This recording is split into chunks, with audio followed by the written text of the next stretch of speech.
Hello friends, this video is in response to a comment I made on another video where someone was sharing a really good technique for getting into the upper back and between the shoulder blades. Let me show you that technique. That technique basically was this.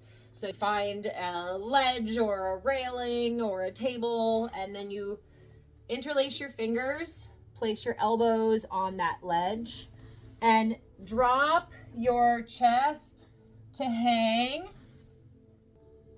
like so to get into the back. It's a fantastic technique.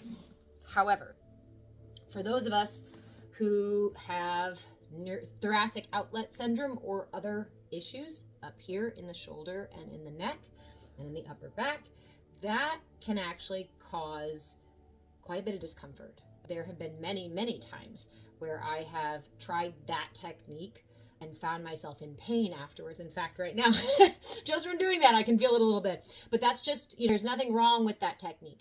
But in the light of honoring where you are at in your unique journey, it's important to have alternatives for techniques like that because they don't all fit all of us, right? I said that I would share a couple of techniques that work for me as somebody who lives with neurogenic thoracic outlet syndrome. Neurogenic thoracic outlet syndrome is a compression of the thoracic outlet area. In particular, neurogenic thoracic outlet syndrome does what it sounds like, which is affect the nervous system. This is a bundle full of nerves, blood vessels, tendons, that kind of stuff that come through here and basically go to the rest of your body.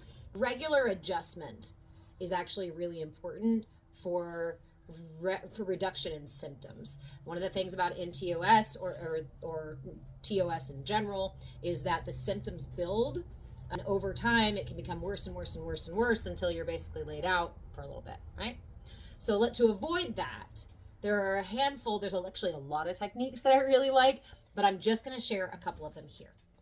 Two ways I really like to get into my upper back without causing pain or pressure, too much pressure, is just the classic cat-cow.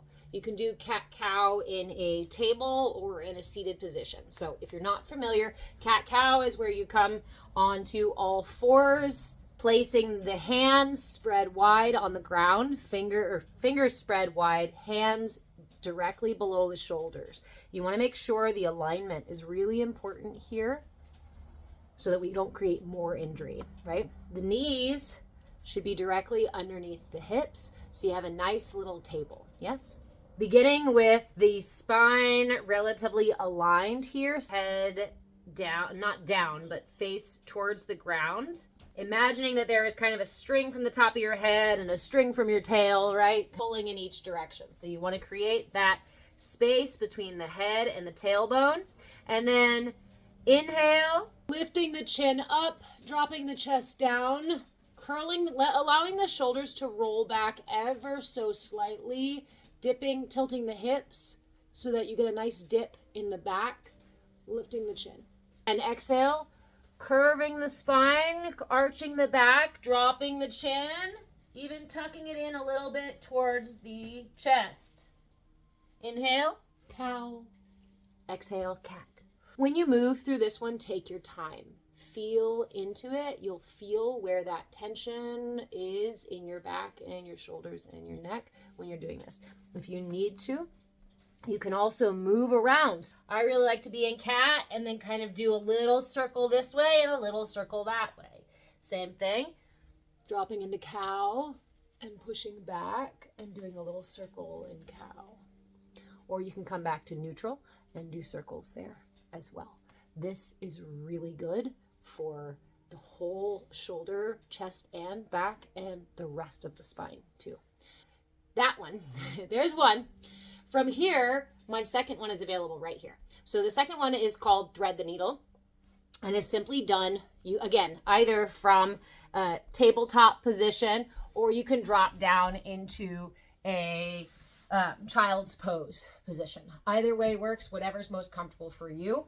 To thread the needle, you simply leave one hand on the ground and then use the opposite, turning the palm facing up, sending it along the floor until your shoulder comes to the ground. Gently rest your head, and you can walk your fingers out like so, or you can keep your hand here. Try not to put a bunch of pressure on your hand. The point here is to allow the back of the shoulder to open up here. Come back to center using this hand to pull the body up, not the back. Other side, palm facing up, send it underneath. Turn the head as you rest it down to the ground. See, immediately my shoulders relaxed and adjusted. That was really good. And this one is also nice because you can feel it, again, all the way down to the tailbone. So far, we've got 2 techniques, cat-cow and thread the needle. Both can be done either from here, tabletop. In tabletop, you simply drop down same way, both sides, or in a seated child's pose, or even just cross-legged position. So cat-cow from here, using the knees to assist.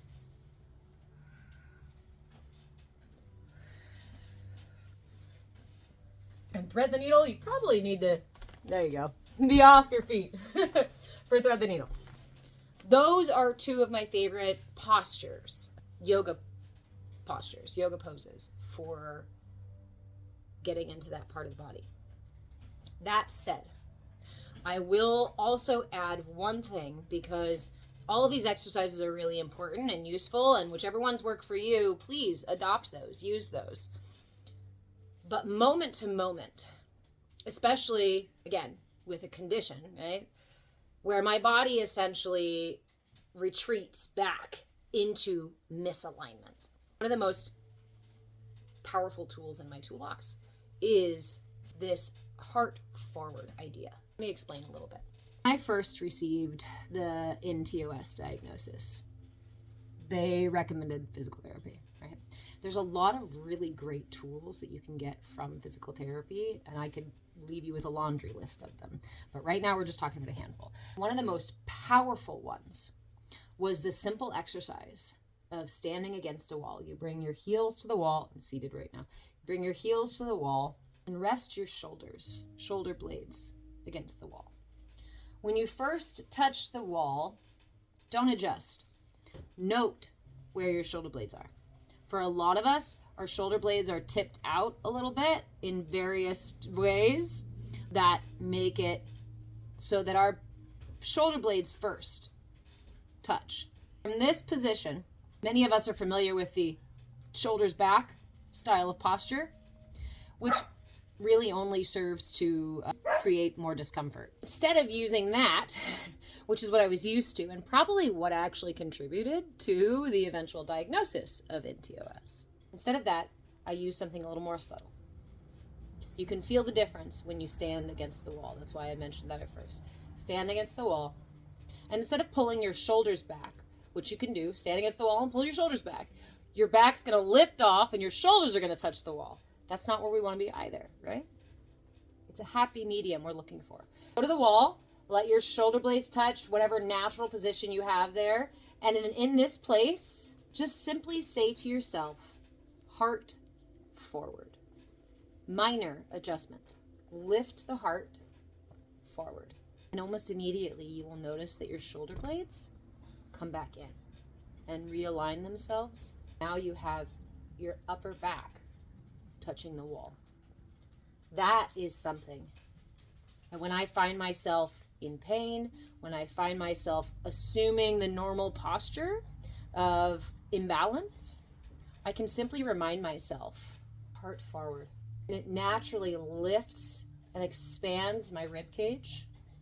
It naturally tilts my lower rib cage and my hips, realigning my entire torso. Also, lifting the chin makes for a profound difference without putting myself at risk for creating more imbalance by going a little too deep. There you go. I hope that helps. And again, keep in mind that there are countless techniques. There are probably as many techniques as there are people in the world for us to realign, heal ourselves. If one thing doesn't work for you, keep looking for what does. And even more so, dig down deep within yourself and experiment a little bit. That heart forward was a gift. I was in the middle of relearning how to stand, and I heard the words, heart forward.